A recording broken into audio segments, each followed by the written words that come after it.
안녕하십니까. 손에 잡히는 경제 플러스 박정호입니다. 한 집 건너 한 집이 치킨집, 커피숍 옆에 또 커피숍.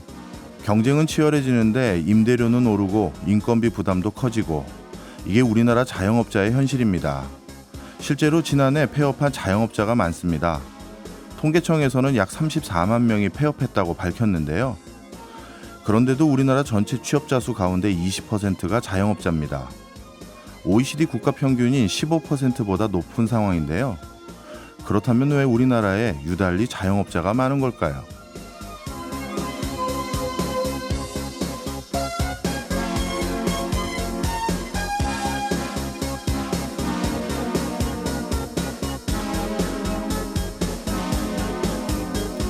우리나라의 야간 문화 때문입니다. 유럽에선 일반적으로 6시 이후에 가게 문을 닫습니다. 그러다 보니 자연스럽게 놀이문화 역시 영업시간에 맞춰졌고, 굳이 늦은 시간까지 영업할 필요가 없는 상황으로 이어졌습니다. 반면 우리나라에선 새벽까지 활동하는 사람들이 많다 보니 이들을 대상으로 가게를 운영하는 곳들이 생겨나기 시작했습니다. 이 과정에서 자영업자 수도 늘어날 수 있었죠. 하지만 최근 우리나라도 많이 달라지고 있습니다. 밤늦게까지 놀거나 야근하는 문화가 줄어들었습니다. 가게 이용객 수와 이용 횟수가 줄어드니까 가게도 줄어들게 된 것입니다. 실제로 우리나라 자영업자 비율은 급격히 줄어들어 역대 최저치를 기록하고 있습니다. 가게 내봤자 남는 게 별로 없다면 굳이 자영업자로 살아갈 이유가 없겠죠. 이제는 퇴직하면 가게라도 차려야지 하는 꿈마저도 접어야 하는 건 아닌지 모르겠습니다. 6월 7일 수요일 박정호의 손에 잡히는 경제 플러스, 광고 듣고 시작합니다. 한나라의 경제 현안을 분석하고 미래를 가늠해보는 돌아온 역시나 박정호. 오늘도 저 아나운서 오승훈이 묻고 박정호 교수가 답합니다. 안녕하세요. 예, 안녕하세요. 예, 오늘이 저랑 이제 4번째 시간이고, 네. 3번째 나라거든요. 예. 나라로는 어느 나라를 가볼까요? 예, 오늘은 우리에게 잘 안 알려진 나라인 유럽에, 예. 유럽 많은 분들 여행 가시지만 이 나라 가셨다는 분들 제가 못 들었거든요. 어디예요? 룩셈부르크입니다. 룩셈부르크요? 아, 예. 룩셈부르크는 제가 어렸을 때 아마 크라잉넛의 노래였나? 아, 예. 룩셈부르크. 맞아요. 죄송합니다. 그래서 제가 그때 아마 찾아본 기억이 있는데 룩셈부르크가 되게 작더라고요. 예, 제주도 맞습니다. 정도 크기, 뭐 그보다 조금 큰 것 같고, 예. 인구도 굉장히 적은 걸로 알고 있는데 인력이 그러면 풍부하지가 않을 거 아니에요. 예. 그런데 이게 1인당 GDP가 세계 1위더라고요. 맞아요. 예. 우리나라는 올해 33,000달러, 예. 일본은 1인당 명목 GDP가 일본은 35,000, 근데 룩셈부르크는 132,000. 그렇죠. 그러니까 우리나라에 한 4배 정도 되는 건데, 예. 1인당 명목 GDP가. 그러면 누가 이렇게 작은 나라에서 누가 일을 해가지고 예. 이렇게 최강 소국이라고 해야 될까요? 예. 이런 강한 나라가 됐는지 궁금하네요. 네. 일단 인구가 말씀 주신 것처럼 65만 명이다 보니까요. 예. 어떻게 보면 이 나라 국민 전부가 공무원을 해도 나라가 운영이 될까 말까 할 수준입니다. 예. 왜냐하면 의회가 있어야 되니 국회의원도 있어야죠. 뭐 시장, 도지사 이런 것도 있어야죠. 소방관, 경찰관, 학교 선생님. 그러네요. 예, 모두가 공무원을 해도 네. 국가 꼴이 안 이루어질 수 있어요. 왜냐하면 또 특히 다른 국제기구에 나가서 파견 가야 되거나 대사관 관저에서 근무하거나 그런 공무원도 부지기수잖아요. 다 공무원 하면은 사실 GDP가 이렇게 늘어날 이유는 없어요. 그렇죠. 예. 그래서 룩셈부르크의 아주 특이한 점은 룩셈부르크에 일을 하는 사람들의 태반이 다른 나라에서 일을 하러 왔다가 퇴근하면 다시 본국으로 갑니다. 아, 이게 유럽이니까 가능한 건가요? 그렇죠. 예. 그리고 국토가 워낙 좁다 보니까 예. 인근의 프랑스, 독일, 벨기에에서 아침에 어떻게 보면 점심 도시락 싸서 일하러 왔다가 일 끝나면 자기 본국으로 기차 타고 자동차 타고 가요. 아, 수원에서 서울 오는 뭐 그런 그렇습니다. 개념으로 가는 예, 거군요. 진짜 그거네요. 다른 나라인데. 예. 네. 그렇군요. 외국인들이 어쨌든 여기에서 네. 일을 많이 한다. 그러다 주로- 보니까 하나만 더 말씀드리면 예. 이 룩셈부르크에서 외국인들이 워낙 많이 근무를 하잖아요. 예. 그러다 보니 업무하다가 처음 이제 회의를 해야 될 때 음. 꼭 먼저 정하는 게 있어요. 오늘은 어느 나라 가서 먹을까 뭐 이런 건가요? 그거보다도 이제 회의를 해야 되니까 뭘 회의할 결정해야 될까요? 회의할 때 모르겠는데요. 갑자기 또 다시 제가 진행을 하고 있네요. 바로 어느 언어로 오늘을 회의할까? 아, 예. 여러 나라에서 모였으니까 그렇죠. 언어가 중요하겠네요. 예, 특히 룩셈부르크 사람들은 통상적으로 한 3, 4개국어를 다 합니다. 아, 초중 고등학교는 프랑스어로 공부를 많이 하고요. 네. 그리고 독일 쪽과 관련된 일도 많이 하다 보니까 독일어도 기본적으로 하고 그리고 본인들의 언어인 룩셈부르크 언어는 1984년도 뒤늦게 공용어로 뒤늦게 인정을 해줬어요. 아, 있긴 있었는데 있습니다. 아, 예. 예. 그리고 포르투갈 사람들이 전체 룩셈부르크에 상주하고 있는 사람이 한 20% 정도 됩니다. 그러다 보니 첫 번째 회의 항상 안건은 네. 오늘은 어느 나라 말로 회의를 할까요?입니다. 아, 그러면 룩셈부르크 사람들은 예. 일단은 기본적으로 몇 개 국어를 하는 거예요? 그렇죠. 선택을 할 수 있을 정도로. 예. 아, 굉장히 그러면 이 사람들이 어느 산업에 좀 종사를 하는 거예요? 예. 외국인들도 마찬가지고.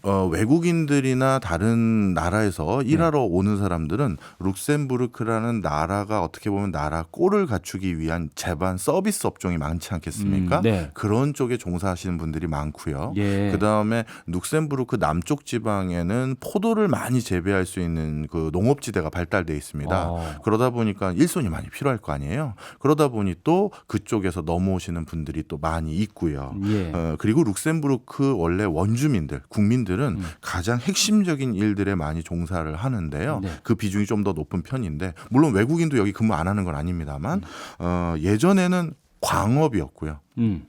철강업이었고 요즘은 금융을 중심으로 한 뭐 미래 첨단 산업과 관련된 분야에 종사를 많이 합니다. 아, 첨단 산업. 네. 그러면 일단 이거부터 물어볼게요. 원래 잘 살았어요, 이 나라가? 아니에요. 원래는 유럽에서 가장 못 산 나라였고요. 그다음에 1000년 가까이 이 나라 저 나라의 실질적인 지배 아니면 통치를 당했던 그런 국가입니다. 예. 그런데 이 나라의 상황이 진짜 천지개벽하게 된 가장 결정적인 이유는 19세기 들어서 룩셈부르크 땅에 철광석이 많이 발견됐기 때문에 어떻게 보면 지금 룩셈부르크라는 나라가 독립을 할 수 있었던 이유도 이 철광석 때문이에요. 아, 독립은 예. 어느 나라로부터 독립하는 거예요? 그 전에 그 오스트리아가 점령을 일부 하고 있었거든요. 예. 그러다가 2차 세계대전이 끝나고 이제 어느 나라를 어떻게 독립시킬지를 결정하는 과정에서요. 프랑스와 독일이 네. 서로 견제하기 위한 절충지대로 룩셈부르크를 독립시켰다 해도 과언이 아닙니다. 좀 설명을 드리면 1차 세계대전이 끝나고 나서 2차 세계대전이 발발했던 주요 원인 중에 하나가요. 예. 프랑스가 독일로부터 너무 많은 전쟁 배상금을 청구한 게 원인이 됐다. 이렇게 얘기들 합니다. 예. 근데 프랑스가 독일에게 전쟁 배상금을 많이 청구한 게 석탄을 좀 달라고 했어요. 프랑스 지역인 알자스 로렌 지방은 철광석이 많은데 예. 독일이 점유하고 있는 루르자르 지방은 석탄이 많습니다. 근데 산업혁명 이후 이 두 개는 같이 있어야 그렇죠. 힘을 발휘하잖아요. 철과 석유는 꼭 필요한 거죠. 그렇죠. 네. 그러다 보니까 이 석탄을 배상금으로 받아서 프랑스가 유럽 본토에서 가장 강대국이 되길 희망했는데 네. 그게 너무 고압적이다 보니 독일이 또 전쟁을 일으켰다 이렇게 된 겁니다. 그런데 이 두 지역 사이에 놓여져 있는 이 룩셈부르크도 예. 세계적인 철광석 산지거든요. 근데 이거를 독일이 가져가려고 하면 독일은 프랑스와 무관하게 석탄과 철광석을 모두 다 가져가 버리니 어마어마한 강국이 또 될 거고 그렇죠. 독일 입장에선 또 프랑스 말고 뭔가 절충지대가 또 필요하지 않으면 또 전쟁이 일어날 것 같고 바로 그런 과정에서 룩셈부르크는 철광석 때문에 부자가 되기도 했고 이것 때문에 독립이 됐던 나라고요. 그래서 전 세계 최대 철강 회사가 룩셈부르크 회사입니다. 오, 그렇군요. 예, 아르셀로 미탈이라고 해서요. 예. 원래 아르셀로라는 룩셈부르크 회사를 인도의 미탈 회사가 합병이 되면서 합병을 인도 회사가 한 거예요, 사실은. 예. 그런데 본사가 이제 룩셈부르크에 있다 보니까 이 세계 최강의 철강 회사는 룩셈부르크가 가지고 있고 철강업 때문에 부자 됐다 이렇게 보시면 됩니다. 아, 철광석이라는 자원 그리고 지정학적 이유로 또 독립까지 한 그럼 광업이 좀 발달했다고 말씀을 하셨는데 네. 이 광업이 지금까지도 계속 그러면 세계에서 굴지에 그러면 광업 청화성 채굴 나라인가요? 아닙니다. 1970년대 들어서 철강성 매장량이 거의 고갈됐다라는 걸 알게 돼서요. 예. 급격히 다른 먹거리를 찾아 나서기 시작합니다. 그때 다른 먹거리를 찾아 나서기 시작하면서 본인들이 선택했던 주 분야가 금융업이에요. 금융업 예. 아까 말씀하신. 네. 별다른 뭐 제조 여건도 없고 제조라는 게 내수 시장이 어느 정도 뒷받침되어 줘야 그걸 바탕으로 일단 물건을 만들고 생산할 수가 있는데 네. 그게 너무 없다 보니까 금융업을 해보자. 그리고 근처에 독일, 프랑스, 뭐 벨기에 등 많은 나라들이 있다 보니 네. 금융 서비스를 충분히 제공해 줄 수 있는 교통의 요충지라고 생각을 한 거죠. 교통의 요충지. 예, 네. 그래서 진짜 전 세계 최강의 금융 서비스업을 제공하는 회사가 됐고요. 네. 어떻게 보면 전 세계 글로벌 100대 기업 중에서 유럽의 헤드쿼터를 유럽 지사를 룩셈부르크에 가지고 있는 회사는 40개 회사가 돼요. 그러니 그만큼 유럽에서 번 돈을 쉽게 모아서 본국으로 전달하는데 아무 허들이 없도록 만들어서 지금은 금융업에서 이렇게 큰 돈을 벌고 있다 이렇게 말씀드릴 수 있어요. 방금 말씀하신 헤드쿼터가 이쪽에 모여 있다라는 얘기는 이쪽에서 세금을 뭐 감면해 준다거나 이런 혜택들이 좀 많이 있겠네요. 그 정말 중요한 말씀 해주셨어요. 네. 원래도 세금 혜택이 표면적으로 다른 유럽 국가들보다 좀 낮았습니다. 네. 그런데 2012년도로 제가 기억하는데요. 그 당시 큰 스캔들이 하나 났었는데 네. 아마존이라든가 뭐 세계적인 뭐 이런 회사들 있잖아요. 네. IT 회사들과 이면 계약한 것이 들통났습니다.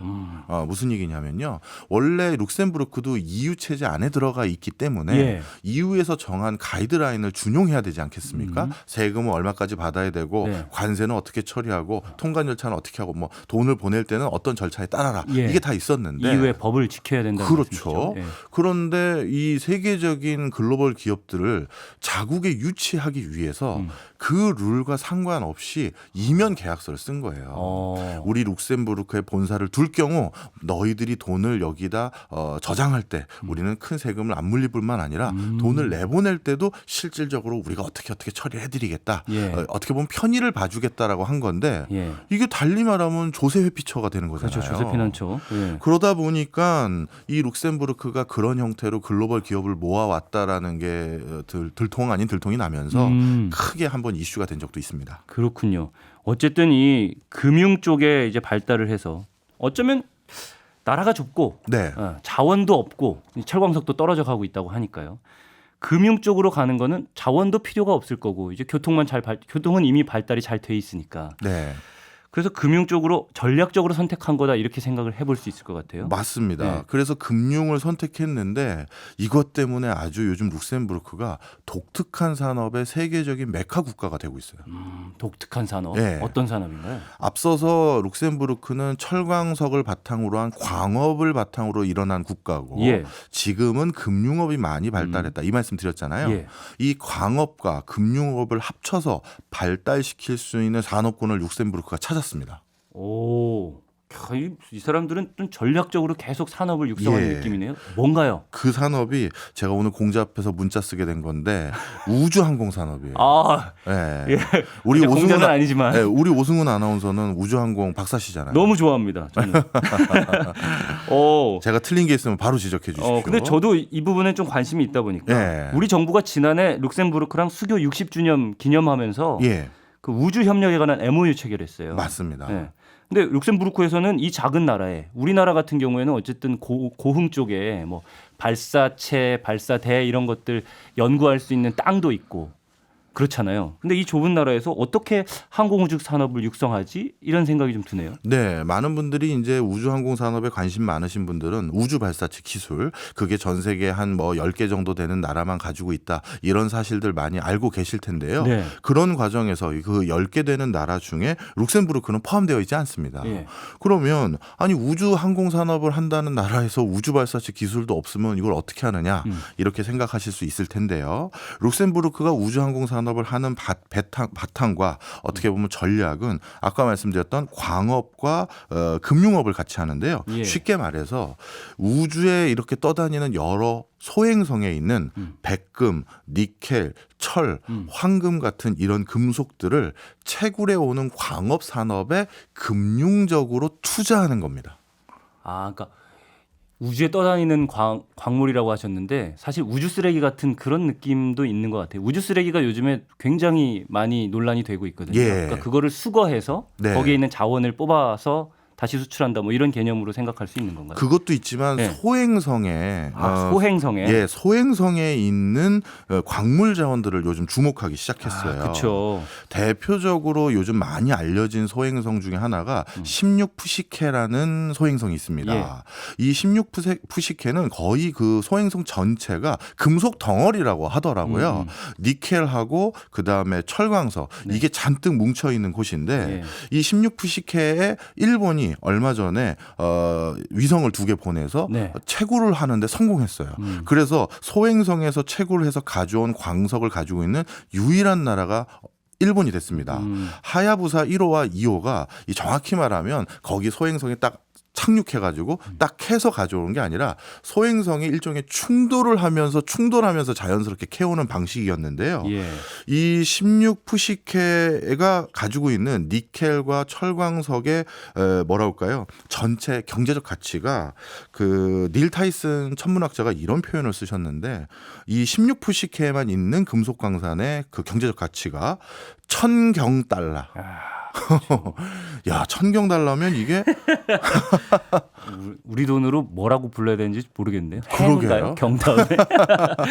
아무튼 16푸시케를 예로 들어 말씀하셨는데 우주의 이제 소행성들 달만 해도 그렇고 예. 소행성들의 히토류라든지 히토류도요. 예. 네. 그다음에 이제 융합 발전 같은 거, 핵융합 발전 같은 거에 필요한 헬륨 3라든지 이런 네. 것들이 우주에 많이 있을 거다. 그런 자원들을 가지고 오자라는 개념들이 많이 우주 산업 쪽에서 이야기가 되고 있거든요. 네.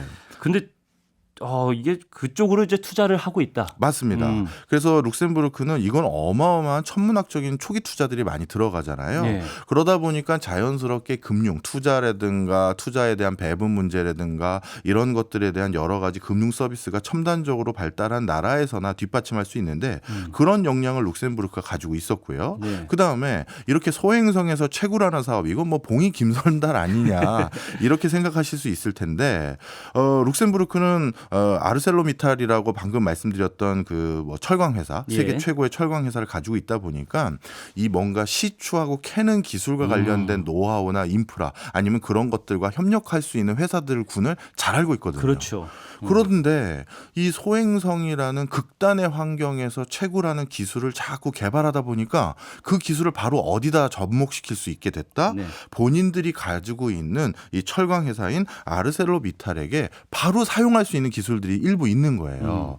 그러다 보니까 우주항공 산업에서 먼 미래만 보고 지금 투자하는 것이 아니라 직접적으로 일부 본인들의 주력 산업군에 해당되는 광업에 있어서도 활용될 수 있는 여지를 찾아가고 있는 나라입니다. 알겠습니다. 시간이 많이 됐는데 짧게 이것만 여쭤볼게요. 네. 이 광업, 금융, 우주 산업 이거는 다 룩셈부르크 정부 쪽에서 주도적으로 이쪽을 키우는 거죠? 예, 맞습니다. 정부에서 이걸 하기 위해서 법과 제도를 바꿨는데요. 네. 어떻게 바꿨느냐? 오늘 이게 주제라고 해도 과언이 아니에요. 예. 이 말씀 드리려고 룩셈부르크를 가져왔는데 네. 많은 분들이 법과 제도가 없으면 아무 비즈니스나 할 수 있다고 생각하시잖아요. 그런데 그렇지 않습니다. 법과 제도가 없으면 아무것도 못할 수도 있어요. 네. 그래서 룩셈부르크는 미국 다음으로 최초로 우주에서 채광한 광물에 대해서 그 채광한 사람의 소유권을 인정한 법을 가지고 있습니다. 네. 그러니까 여기 회사를 차려야 그 광석이 내게 되는 거죠. 알겠습니다. 작지만 강한 나라. 또 한 가지 드는 거는 정부가 정말 똑똑한 나라. 이런 생각이 또 드네요. 알겠습니다. 역시나 먹종어 시즌2 또 다른 묘미가 있죠. 바로 퀴즈입니다. 정답 보내주신 분들 가운데 추첨을 통해서 3분께 커피 쿠폰 2장씩 보내드릴 건데요. 오늘은 또 주관식으로 문제를 내드려 보겠습니다. 가난했던 룩셈부르크의 부와 독립을 안겨준 광물, 제철의 원료가 되는 광석입니다. 우리나라에서도 많이 수입하는 광물 중 하나인데 오늘 얘기가 많이 나왔죠. 네. 철을 함유한 광석, 이것은 무엇일까요? 힌트 주실까요, 교수님?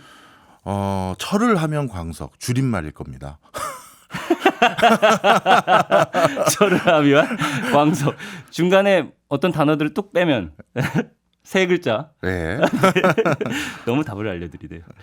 알겠습니다. 정답은 문자로만 받겠습니다. 단문 50원, 장문 100원이 드는 문자 샵 8001로 보내주시고요. 정답자 중에 3분 뽑아서 커피 쿠폰 2잔씩 바로 보내드리겠습니다. 네, 마지막으로 제가 이 질문을 드리겠는데요. 우리나라도 사실 룩셈부르크 같이 뭐 작은 나라에 속하는 나라고 네. 자원도 없는 나라잖아요. 네. 근데 이 채소광국이라 불리는 룩셈부르크의 사례를 통해서 우리는 어떤 걸 배울 수 있을까 궁금합니다. 네, 역시 뭔가 새로운 산업을 육성하기 위해서는 어쩔 수 없는 것 같아요. 많은 새로운 비즈니스를 하겠다는 사람들은 그만큼 리스크를 많이 떠안고 시작하는 거 아니겠습니까? 예. 그런 과정에서 어느 나라 정부에서 규제와 법들을 들이밀면서 이건 하면 안 된다, 이거만 해라, 이렇게 해선 안 된다, 이걸 전부 다 얘기해버리면 네. 그러면 신규 산업이라는 건 좀처럼 육성하기가 어렵습니다. 그렇죠. 그러다 보니까 우리는 내수 시장이 중국이나 이런 미국처럼 큰데도 아니고요. 그렇다고 뭐 남다른 기술력을 계속 많은 국가에게 무료로 제공해 줄 수도 없고요. 그러다 보니까 남들이 여기에서 장사하기 선호하는 공간으로 만들어야 되는데 그게 무엇인지를 룩셈부르크가 아주 정확하게 짚어내고 있는 게 아닌가 저는 그렇게 생각이 됩니다. 네, 알겠습니다. 오늘 룩셈부르크에 대해서 얘기 들어봤습니다. 일주일에 딱 한 번 제가 진행하고 박정호 교수님이 답하는 시간. 요즘 가장 궁금한 나라의 속사정을 들여다보는 역시나 박정호 룩셈부르크 편은 여기서 마무리하고요. 저는 다음 주에 다시 찾아뵙겠습니다. 예, 지금까지 오승원 아나운서였습니다. 고맙습니다. 예, 감사합니다. 저희는 광고 듣고 2부로 돌아오겠습니다. 억울한 일 당하셨습니까? 저희가 풀어드리겠습니다. 법으로 돈 문제 해결해드리는 억울한 경제 시간입니다. 오늘은 HR 컨설턴트의 장내성 노무사와 함께합니다. 어서 오세요. 네, 반갑습니다. 예, 오랜만에 뵙겠습니다. 지난번에 근로시간과 관련해서 억울한 사연들 소개해 주시고 또 해결해 주셨잖아요. 아직 전달해 드릴 내용 많다고요. 네, 워낙에 이슈가 많은 주제여서요. 이번 시간에는 근로시간 및 휴게시간 두 번째 시간을 준비해봤습니다. 예, 그렇지 않아도 홈페이지 게시판에 연장 근무 기준에 대해서 물어보신 분이 계시더라고요.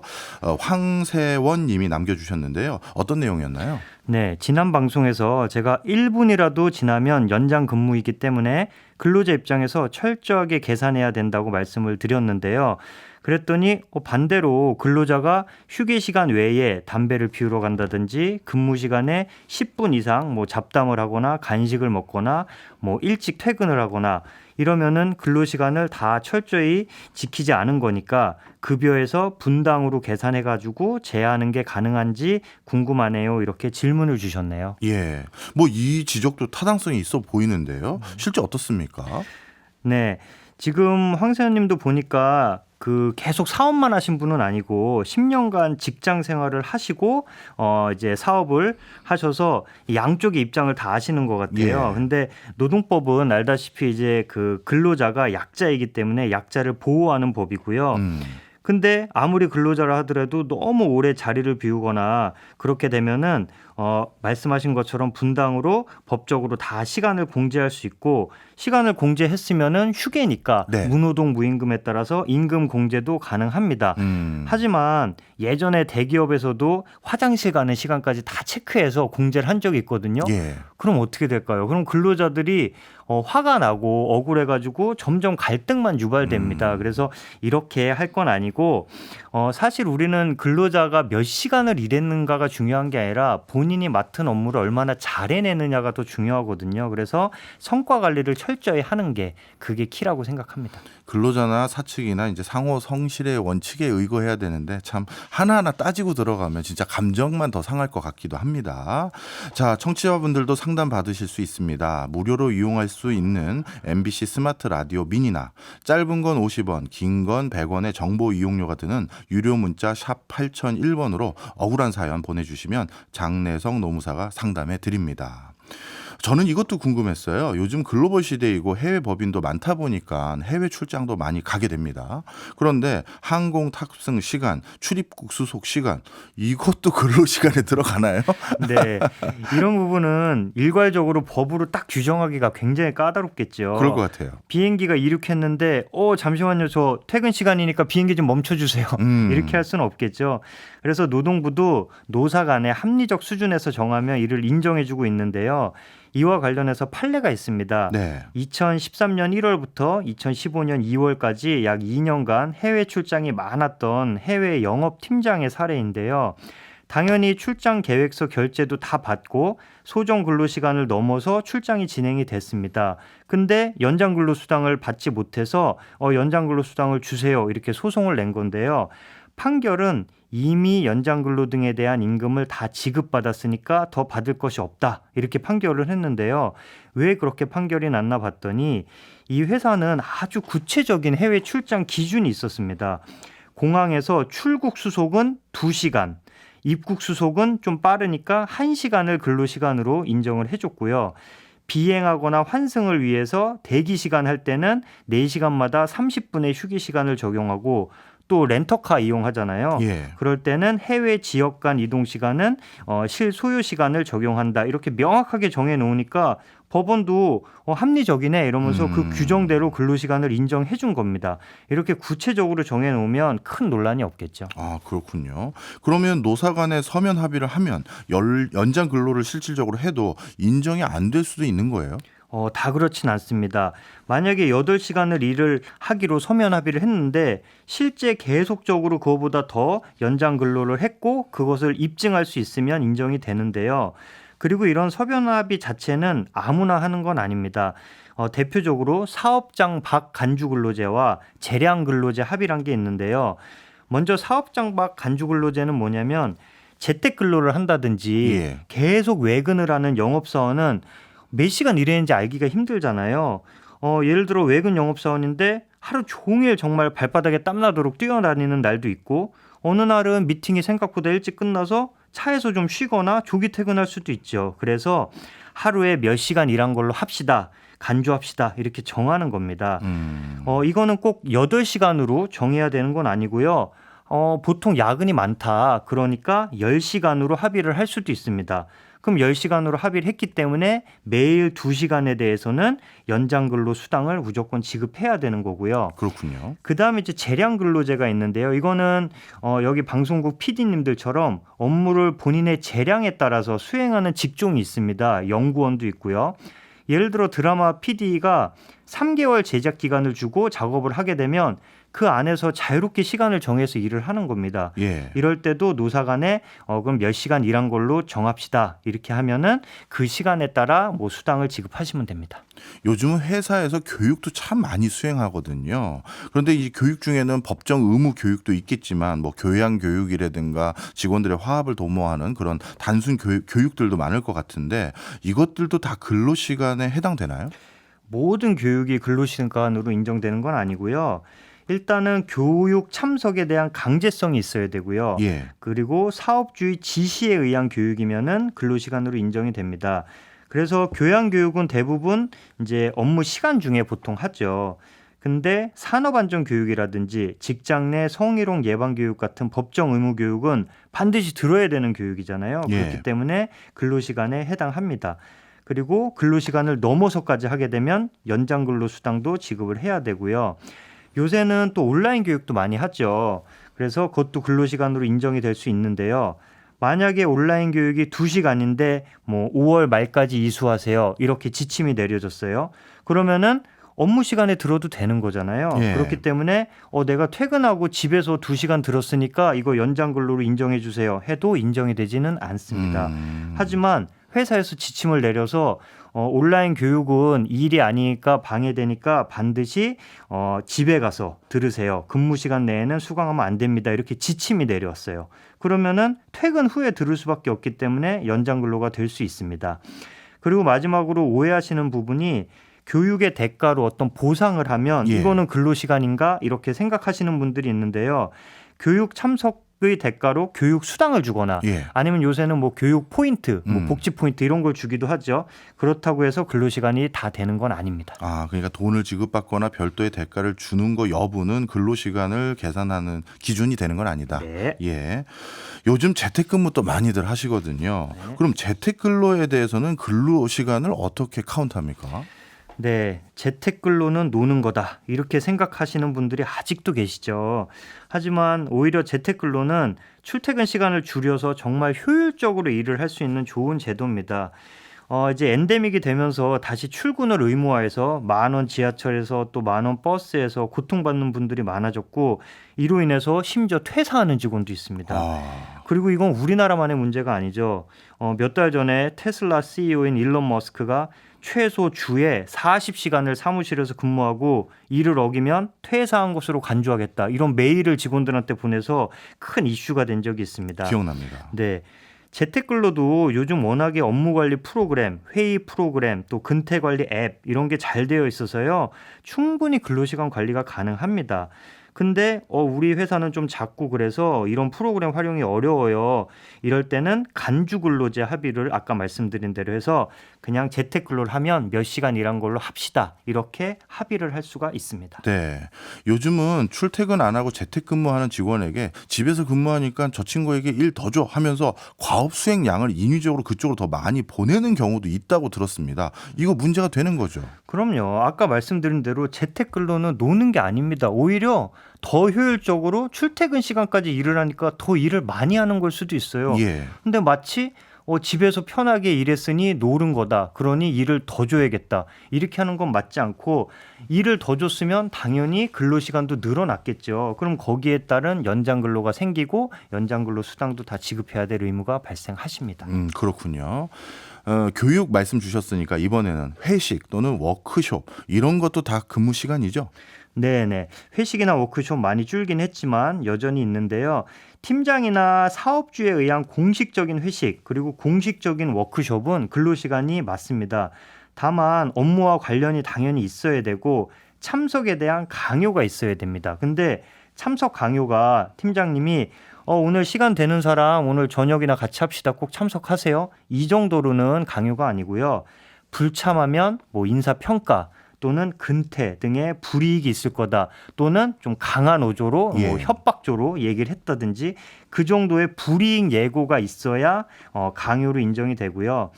그리고 공식적인 회식이라 하더라도 또 워크숍이라 하더라도 그 시간 외에 친한 동료들끼리 추가로 2차로 호프집을 간다든지 워크숍 회의 끝나고 동료끼리 산책을 했다라든지 그렇게 자유롭게 갖는 시간은 근로시간이 아닙니다. 실제 경무를 하시는 분들 같은 경우는 점심시간 이외에 따로 휴게 시간을 주는 경우도 있는 것 같던데 맞습니까? 네, 그렇습니다. 휴게 시간이란 거는 법적으로 사업주의 지휘 감독에서 벗어나 자유롭게 이용할 수 있는 시간을 말합니다. 그래서 4시간을 일하면 30분 이상, 8시간을 일하면 1시간 이상의 휴게 시간을 반드시 주도록 돼 있는데요. 가끔 교대 근로도 그렇고 일반 근로도 8시간 일하고 나서 집에 가서 쉬세요. 일찍 퇴근해서 이렇게 하는 경우도 있는데 이거는 불법입니다. 휴게 시간은 반드시 근로시간 도중에 주어서 너무 과로하지 않게 하는 게 목적이 있고요. 휴게 시간을 그럼 분할해서 꼭 1시간을 한 번에 주지 말고 좀 분할해서 줘도 되나요? 이런 분들이 계신데 가능합니다. 청소를 하시거나 생산직 분들의 경우에 30분씩 휴게를 나누어 주기도 하는데요. 그럼 우리 회사는 1분씩 또는 10분씩 나눠줄게요. 이렇게 하는 거는 실제로 1분 동안 어떻게 쉬겠습니까? 그건 아니죠. 그래서 법적으로도 그렇게 하는 거는 문제가 있다. 이렇게 얘기를 하고 있습니다. 예, 실시간 사연들 많이 올라왔습니다. 그중에 좀 소개를 시켜드리면요. 익명의 사연님인데요. 원래 출퇴근은 30분이면 되는데 일시적으로 한 달 정도 한 2시간 거리로 외부 현장 작업을 하게 됐습니다. 왕복 이동 시간만큼 추가로 인정받을 수 있나요? 제가 골라서 현장을 가는 것도 아닌데 일찍 가고 늦게 오고 하는 바람에 힘들어서요. 라고 하는 문입니다. 요거는 조금 애매할 수 있는데요. 원래 지방 출장을 가거나 하는 거는 그 이동 시간도 근로로 보게 되어 있습니다. 하지만 출퇴근에 준하는 이동 시간은 근로에서 제외한다고 되어 있거든요. 그래서 이제 원래 우리가 출근 시간을 일했다고 보지 않잖아요. 그렇죠. 그래서 비록 외부 현장 작업으로 이동이 됐다 하더라도 2시간 정도 거리면은 다소 길긴 하지만 출퇴근으로 볼 수 있어서 현장 작업 시간부터 일한 걸로 인정이 되고요. 다만 이분 억울할 수는 있을 것 같아요. 그래서 이거는 회사에 얘기를 해서 내가 2시간이나 먼저 일어나고 이동해야 되니 1시간 정도는 근로로 인정해달라 이렇게 요구를 할 수는 있을 것 같습니다. 근데 참 이 회사에다가 뭘 얘기한다는 게 개인 입장에서 어렵죠. 참 어려워요. 예. 또 다른 사연입니다. 1969님이 한 달에 한 번 전체 직원 회의를 합니다. 직원은 50명 정도이고 업무 시간이 끝난 후 모두 모여서 1시간에서 길면 2시간 정도 합니다. 이런 부분도 근무 시간으로 인정되나요? 라는 질문입니다. 네, 이거는 말씀드렸다시피 공식 회의고 지금 전체 직원 회의잖아요. 그러면은 강제성이 있다고 보여지고 아마 이 회의에 임의로 아무 특별한 이유 없이 빠지면은 분명한 불이익이 있을 거예요. 예. 그렇기 때문에 그렇다면 이거는 근로시간이 맞고 뭐 1시간이고 2시간이고 3시간이고 떠나서 다 근로시간으로 인정되고 업무 외이기 때문에 연장 근로기 때문에 연장 근로 수당도 요청을 할 수가 있습니다. 그렇군요. 몇 해 전에 압구정 H아파트 경비원분들께서 휴게 시간이 근로 시간으로 인정된 판결이 있다고 들었거든요. 그러니까 휴게 시간도 근무 시간, 근로 시간의 일부다라는 판결이 있다고 들었는데 왜 휴게 시간이 근로 시간으로 인정되는 건지 정확히 한번 말씀 좀 주세요. 네. 작년에 이제 압구정 H아파트 경비원분들이 휴게 시간을 근로 시간으로 인정해 달라고 소송을 했고 대법원이 근로 시간 맞다 이렇게 인정을 했는데요.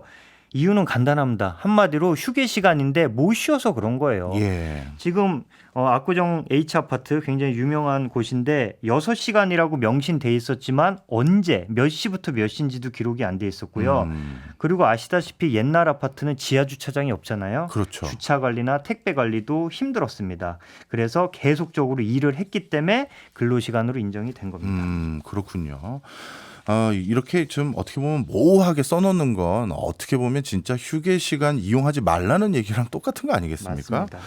오늘까지 이제 2번에 걸쳐서 근로시간에 대한 궁금증을 좀 해결을 해봤습니다. 그런데 이런 것들 뭔가 정확하게 자신의 불이익을 짚으려면 증거도 필요할 것 같고요. 또 연장 근무 인정받고 수당 제대로 받고 싶거나 또는 직원들 근태 개선시키려면 도대체 어디에서 어떻게 우리가 해결을 할 수 있을까요? 네, 일단 근로자분들은 간단합니다. 고용노동부 사업장 관할 고용노동지청에 임금 체불 진정을 하시면 됩니다. 예. 그러면은 내가 계산 안 해도 감독관이 전문가잖아요. 예. 다 계산해 줍니다. 그래서 얼마가 체불됐다는 거 다 확정해 주니까 그렇게 하시면 되고요.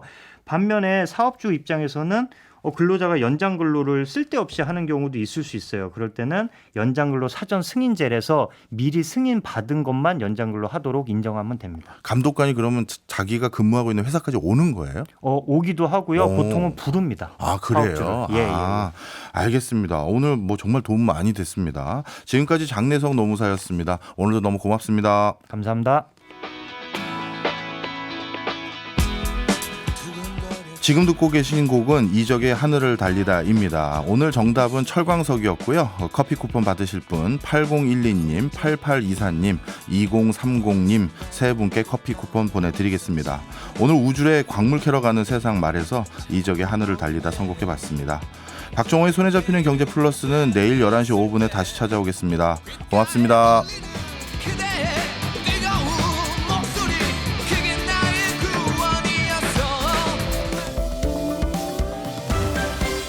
경제 생활의 플러스가 되는 아주 경제적인 시간.